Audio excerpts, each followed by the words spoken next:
What are your thoughts right now on just the state of the Spurs? Oh, it's not that much fun. It's not that much fun to be on the team that nobody's afraid of. Yeah. And for so long, that's what we were. Other teams were scared when the Spurs would walk into their building, or when they had to come down here, and you've got all of these Mexicans in your ear screaming. Yeah. Like that was the thing that they were afraid of, and now we're not that. Now we're the team that they look past, and it kind of sucks.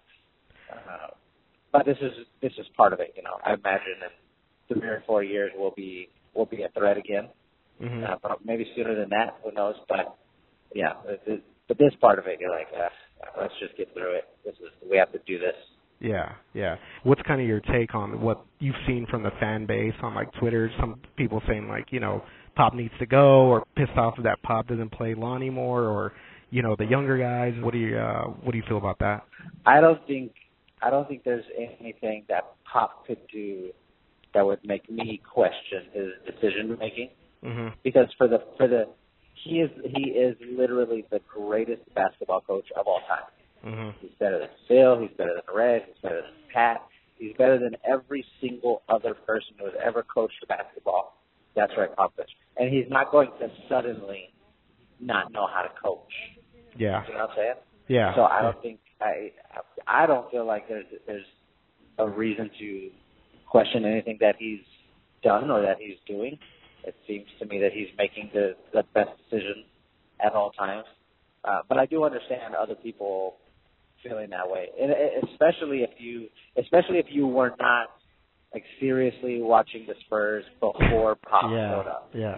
And you're like, dang, I remember those. I remember playing in the Hemisphere Arena. Yeah. You know what I'm saying? Yeah.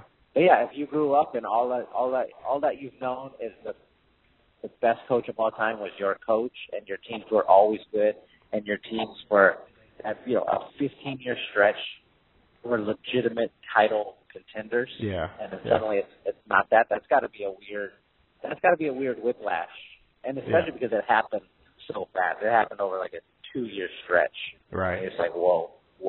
Like you said, I mean, it was literally like the big three were here, and now they're all up on the rafters at the AT&T Center, and then you're thinking to yourself like, well, we got Kawhi for the next 10 years, and this is our dude, and he's exactly the way that the Spurs have always kind of had their stars. Obviously Kawhi is still a pretty big topic of conversation. I mean, at this point, do you think it should kind of be a done deal with like the fan base and the way that Spurs fans might feel towards him? Yeah, I think so. I think he did what he needed to do, which is he was in Toronto. He had a game in San Antonio. It would have been very easy for him to be just like, nah, you know what, it's my legs again. My legs acting up. I'm not gonna play. Yeah. But he didn't.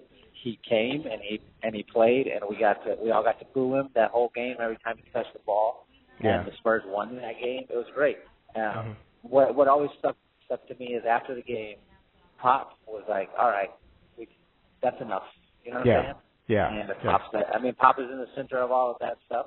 And if he says it's enough, then it's enough. And I always thought it was funny, people who are still mad about him and being like, oh, he didn't handle it the way a Spur should have handled it. He didn't do like there's some like invisible criteria that fans expect for Spurs players to adhere to.